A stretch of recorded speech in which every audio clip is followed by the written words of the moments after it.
موسمیاتی تبدیلیوں کے منفی اثرات دیگر خطوں کی طرح پاکستان کے زیر انتظام کشمیر کی وادی نیلم کے علاقے سرگن میں شدت اختیار کرتے جا رہے ہیں۔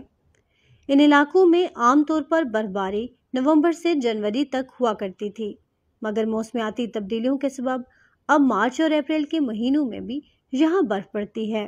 اس غیر معمولی برفباری سے نسیمہ بی بی جیسے مقامی افراد کی زندگیاں شدید متاثر ہو رہی ہیں۔ میری 6 بچیاں ہیں اور 7ویں میں خود ہوں۔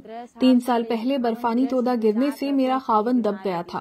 اس کے بعد وہ کینسر میں مبتلا ہو گیا اور پھر اس بیماری کے باعث انتقال کر گیا۔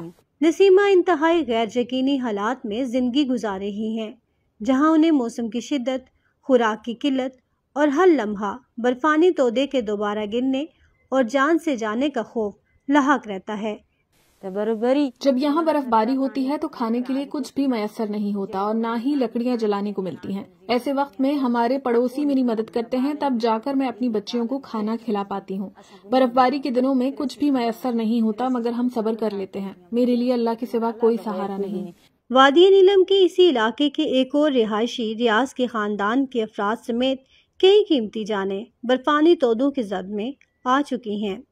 2021 میں جو گلیشر آیا تھا، یہاں سے اوپر سے گلیشر آیا تھا، اس گلیشر میں میرے گھر کے جو افراد تھے، ایک میری والدہ تھی، ایک میری وائف تھی، 4 میری بچیاں تھیں، ایک میری وائف کی ہمشیرہ آئی تھی، ایک میرا بھتیجا تھا، اور یہ گلیشر کا شکار ہو گئے۔ پاکستانی زیر انتظام کشمیر کی state disaster management authority SDMA کے اعداد و شمار کے مطابق سال 2020 کے دوران برفانی تودے کے گرنے سے صرف وادی نیلم میں 79 افراد موت کے منہ میں چلے گئے۔ 2021 میں ایک ہی خاندان کے 7 افراد، جبکہ 2025 میں اب تک اس وادی میں 3 افراد برفانی تودے کے نیچے دب کر ہلاک ہو چکے ہیں۔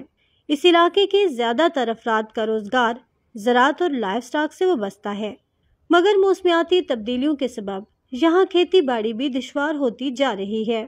ماہرین کے مطابق کلائمیٹ چینج کے منفی اثرات بہت واضح طور پر سامنے آنا شروع ہو گئے ہیں۔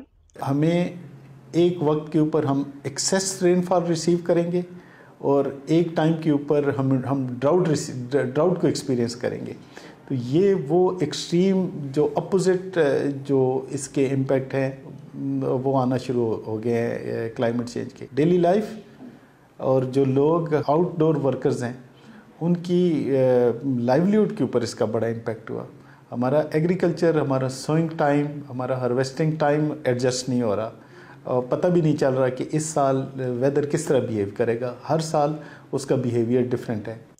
حکومتی سطح پر ان مسائل سے نپٹنے کے لیے منصوبے بنائے گئے ہیں، جن کے تحت موسمیاتی تبدیلیوں کے اثرات سے نپٹنے کے لیے شجرکاری اور زیادہ دیر پا انفراسٹرکچر بھی متعارف کروایا جانا ہے۔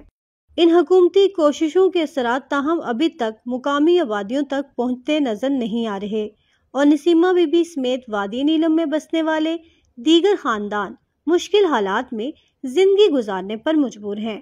فائزہ گیلانی، DW اردو، وادی نیلم۔